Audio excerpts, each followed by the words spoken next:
Today, let's figure out how much revisiting the 2020 NFL Draft with some 2020 hindsight changes the reality of the QB League a half a decade later.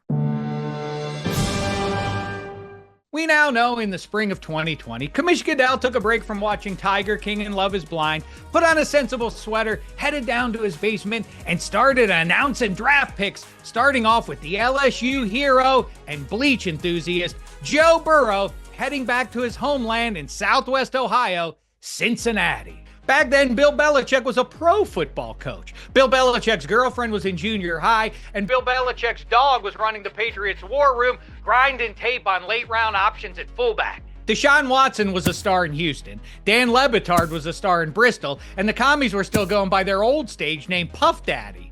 Puff Daddy? What doesn't... Anywho.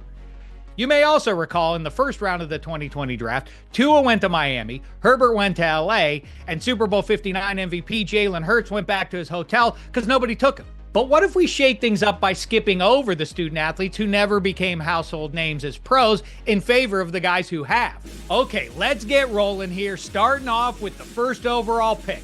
The Cincinnati Bengals select, Joe Burrow. Obviously, they're still going to take Joe Burrow. Come on. I know, little anticlimactic, but how many people even want to go to Ohio? Don't worry, we're going to start cooking with gas now at pick number 2. Now remember, we've gone back to 2020, but we traveled there from the present, so we know Washington's future includes Jaden Daniels. That means that we're not going to take a quarterback here, and we're definitely not going to take Chase Young either. No, with the second overall pick, the Washington whatevers select the best receiver in football, Justin Jefferson. I'm sorry, the rest of the NFC. Good luck covering Justin Jefferson, Terry McLaurin, and Deebo Samuel.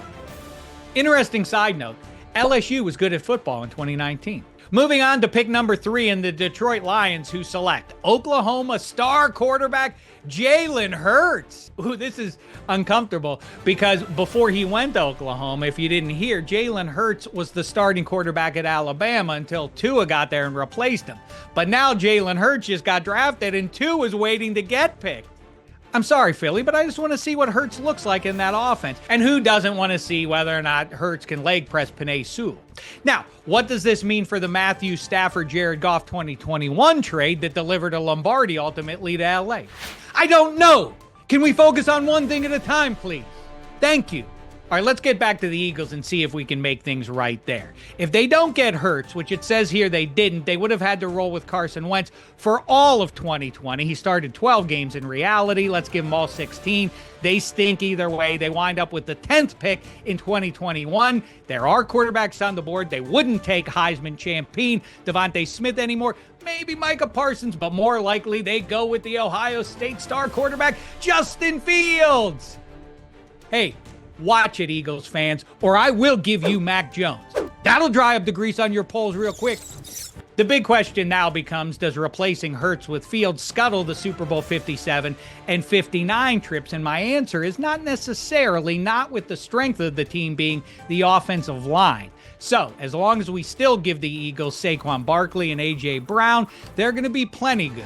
Just not as good as the mighty Detroit Lions.